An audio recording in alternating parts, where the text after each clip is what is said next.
Dosa enggak perempuan istri melaporkan suaminya? Seandainya dosa, mungkin Nabi bubarno perempuan pulang. Balik kamu, dosa kamu ahli neraka. Bukan itu yang dilakukan oleh Nabi. Itu bukan aib, itu kedoliman. Kedoliman dengan aib itu dua hal yang berbeda. Itu bukan mengumbar aib, tapi melindungi diri itu wajib. Enggak boleh ada kekerasan di dalam rumah tangga. Ketika ada pelaku kekerasan, korban harus menyelamatkan diri. Menyalahi agama? Enggak. Dan di masa Nabi itu udah biasa perempuan-perempuan melaporkan suaminya, itu hal biasa. Dan Nabi tidak melarang atau menyalahkan perempuan-perempuan itu. Yang disalahkan Nabi apakah perempuannya? Enggak. Tapi justru yang dikomentari Nabi adalah suami-suaminya. Apa kata Nabi? Tuh perempuan-perempuan yang sudah demo ngomongin jeleknya suami. Berarti suami mereka bukan suami yang baik tuh, suami yang buruk tuh. Itu perempuan-perempuan rame-rame melaporkan perilaku tindakan suaminya. Boleh Nabi. Boleh. Nabi tidak menyalahkan mereka, diterima dengan baik. Sekarang nggak ada Nabi, benar Karo Lesti lapornya kepada polisi, kepada negara lewat kepada polisi. Negara. Dan menurut saya itu ya sudah dicontohkan di zaman Nabi. Kalau kita meyakini bahwa apa yang dilakukan Nabi, ucapan Nabi, perbuatan Nabi dan asar kehidupan di masa Nabi itu dianggap sunnah, maka melaporkan polisi suami yang melakukan tindakan kejahatan itu ya bagian dari sunnah juga kan, asar yang dilakukan sahabat seperti itu. Oke. Tapi kalau dari yang kasus yang terbaru ini yang ketika ada artis yang mencabut laporannya, itu hak dia. Itu hak dia. Kalau memang dia ikhlas dengan perlakuan suaminya, memaafkan itu adalah sebuah pahala. Pastikan bahwa itu tidak terulang. Bagaimana? Perlu rekomitmen, misakon golidonnya gimana? Boleh ya bergabung seperti biasanya lewat WhatsApp-nya Madinah FM. Baik, ini ada yang sudah bergabung lewat WhatsApp ini nih, 0821 8895 sekian. Assalamualaikum warahmatullahi wabarakatuh. Ning mohon pencerahannya tentang kasus itu loh, artis yang Lesti ya sama Rizky Bilar ya. Artis yang mendapat KDRT dari suaminya kemudian melaporkan ke polisi.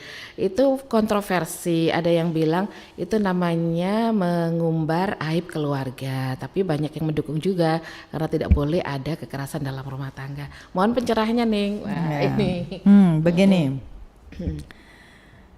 Dalam Islam, rumah tangga itu harus dibangun dengan komitmen misaqon walidon, komitmen yang kokoh.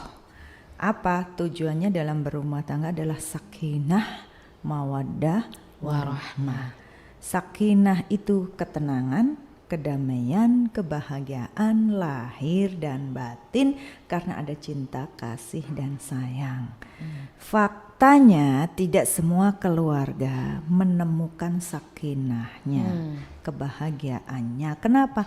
Karena ada penyalahgunaan, pengkhianatan misaqan walidon, komitmen dalam berumah tangga.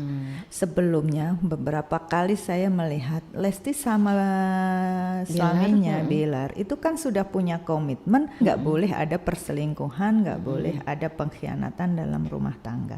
Ternyata salah satu pihak ada yang mengkhianati itu yang disebut dengan nusyus.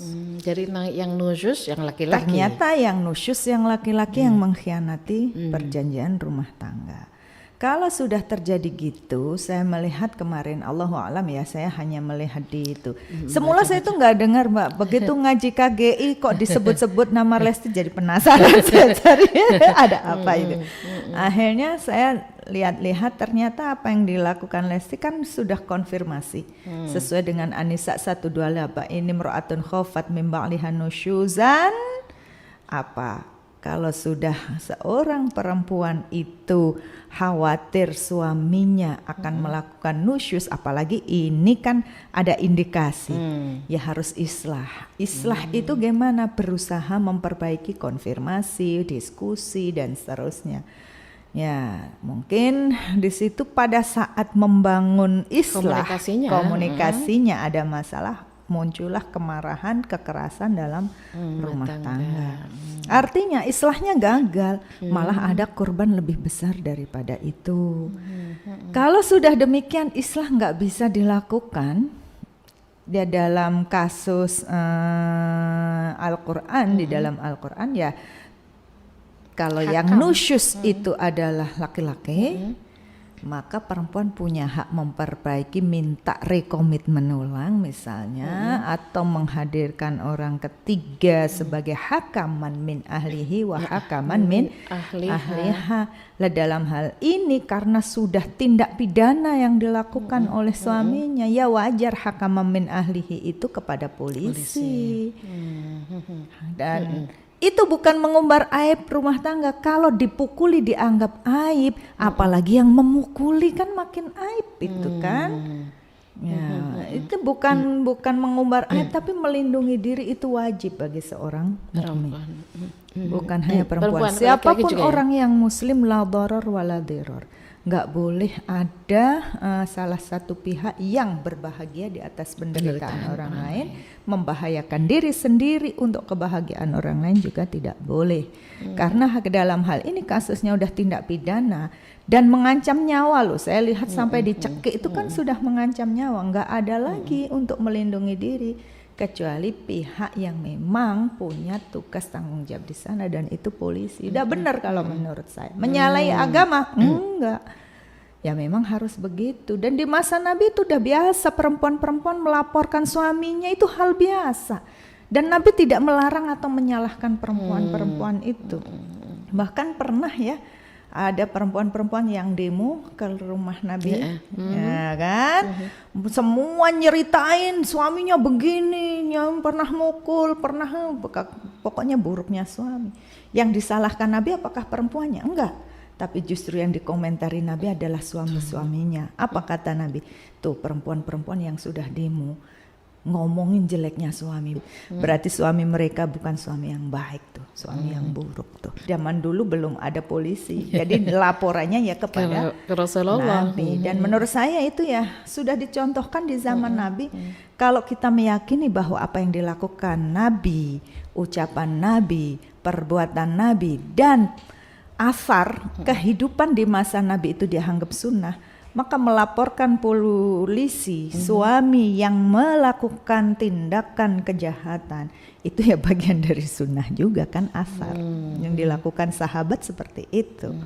Dari Iyas bin Abdullah bin Abi Dzubab, dia berkata, Rasul SAW berkata, jangan pernah kamu mukul perempuan-perempuan hamba Allah.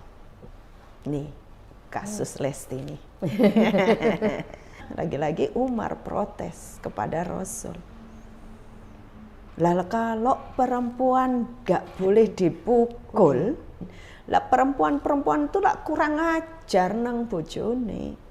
Malah kalau dulu sebelumnya ada perjuangan Nabi, perempuan tuh kan tertindas. Setelah ada perjuangan Nabi, perempuan jadi setara. Nah, begitu merasa punya hak, tadi protes aja boleh gitu ya. Enggak, kemudian ada larangan nggak boleh begini pada perempuan. Hanya perempuan-perempuan tuh nanti, kayak apa namanya? Euforia gitu ya. Wah, aku kan tambah ngelunjak. Ngelunjak jadinya. Gimana ini kalau perempuan-perempuan kan ngelunjak pada suaminya. Kalau nggak dipukul, farakhasa fi darbihinna. Nabi memberikan rukhsah, kemurahan. Bukan berarti membolehkan. Lah kalau ngelunjak ya lain lagi dong. Nek kamu ditempeling ya harus mempertahankan diri. Bukan balas nempeling ya. Tapi perlu mempertahankan diri. Jangan sampai ditempeling diam aja gitu. Sehingga diperbolehkan sama Nabi ketika dipukul ya mukul itu boleh. Jangan sampai ada korban intinya dalam rumah tangga. Mau laki-laki maupun perempuan. Nggak boleh ada kekerasan di dalam rumah tangga. Ketika ada pelaku kekerasan, korban harus menyelamatkan diri. Kalau nggak ada cara lain menyelamatkan diri dengan kekerasan, ya terpaksa.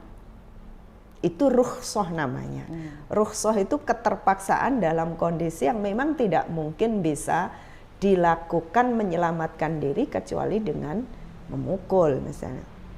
Akhirnya apa? Begitu dikasih rukhsah. Fa'atafa bi ali Rasulillah sallallahu alaihi wasallam nisa'un katsirun yashkuna azwajahun. Datang mbak bondong-bondong perempuan datang ke rumah Nabi Muhammad sallallahu alaihi wasallam. Coro saiki demo gitu ya. Mengeluhkan suami mereka, ya Allah. Dan mereka melaporkan, suami saya itu begini, suami saya begini. Wah, itu perempuan-perempuan rame-rame melaporkan perilaku tindakan suaminya. Boleh? Boleh Nabi. Boleh. Nabi tidak menyalahkan mereka, diterima dengan baik. Sekarang nggak ada Nabi, benar Kak Lesti lapornya kepada polisi, kepada negara lewat kepada polisi. negara.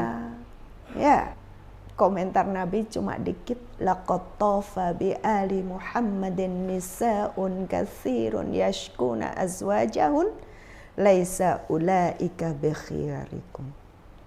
Itu ya. Sudah banyak orang yang keliling di keluarga Muhammad, perempuan-perempuan itu pada mengadukan itu tanda bahwa suaminya bukanlah orang yang baik. Dosa enggak perempuan istri melaporkan suaminya? Seandainya dosa, mungkin Nabi bubarno perempuan pulang. Balik kamu, dosa kamu ahli neraka. Bukan itu yang dilakukan oleh Nabi. Jadi boleh, sangat boleh. Buka aib, itu bukan aib, itu kedzaliman. Kedzaliman dengan aib itu dua hal yang berbeda. Oke, tapi kalau dari kasus yang terbaru ini yang ketika ada artis yang mencabut laporannya, itu hak dia. Itu hak dia. Kalau memang dia ikhlas dengan perlakuan suaminya, memaafkan itu adalah sebuah pahala. Pastikan bahwa itu tidak terulang. Bagaimana? Begitu ya Mbak Rosi. Misalnya ada perlu rekomitmen, misakon golidonnya gimana? Dicoba lagi, coba lagi, ternyata terulang lagi. Ya dilanjut, mau seperti apa keputusan pada perempuan. Tapi kalau menurut teori yang saya ketahui, kekerasan KDRT yang terjadi pertama itu nanti akan ada kayak pengantin baru lagi. Ketika terulang itu lebih parah dari yang kejadian pertama. Begitu seterusnya akan ada siklusnya. Roda berputar gitu ya? KDRT gitu ya Mbak. Memang Allah tidak suka orang tuh menyebarluaskan hal buruk. Tapi kata Allah, illa man dzulim. Allah tidak suka orang menyebarkan keburukan kecuali orang yang dizolimi. Karena kalau orang dizolimi diem aja roh mati. Kalau nggak mati kayak Lisa dulu disiram air keras kan ya. Dan itu nggak bisa tersembuhkan seumur hidup, cacat seumur hidup. Untung Lisa sempat viral, banyak yang nolong. Ya kalau enggak, itu ada kasus saya kemarin baca. Perempuan dipukuli sama suaminya sampai meninggal. Nggak ada yang berani nolong. Hukum negara belum berpihak kepadanya. Hukum budaya juga belum berpihak pada perempuan. Sehingga hanya bisa diam. Itu sampai meninggal. Dan nggak ada tuntutan. Nah, Islam mengharamkan itu. Ketika kamu terzalimi, bersuaralah. Jangan diam saja. Itu bukan nyebar aib, ya. Tapi menyelamatkan diri dalam Islam, menjaga nyawa, menjaga jiwa, menjaga raga, menjaga harta, itu sama wajibnya seperti menjaga agama. Karena agama yang sesungguhnya adalah kebaikan yang menjadi pegangan hidup bagi seluruh alam, termasuk pegangan hidup kita, pribadi kita, kebaikan, itulah agama. Jadi kan ada alasan kenapa tidak diredam dulu di palak. Jadi biar pernikahan itu tidak kemudian pasti nanti adalah ujungnya misalnya dimaafkan atau nanti terjadi perceraian begitu. Nah itu kan sudah mengancam bahayanya, itu sudah mengancam nyawa. Iya. Mengancam keselamatan. Wajib ya hifdzun nafas, menjaga jiwa aja wajib. Jangan menyakiti hati, apalagi membunuh. Hifdzul mal wajib, menjaga manusia wajib. Itu kewajiban dalam Islam harus dijaga. Apalagi menjaga tubuh kita itu. Jadi sebenarnya apa yang harus dilakukan kalau yang namanya rahasia dalam keluarga itu apa? Rahasia dalam rumah tangga itu kalau aib suami misalnya ya, suami tidak memuaskan diumbar ke sana sini. Itu yang itu aib rumah tangga. Mau dinikahin punya anak tapi kejelekannya diumbar-umbar sama kayak suami-suami.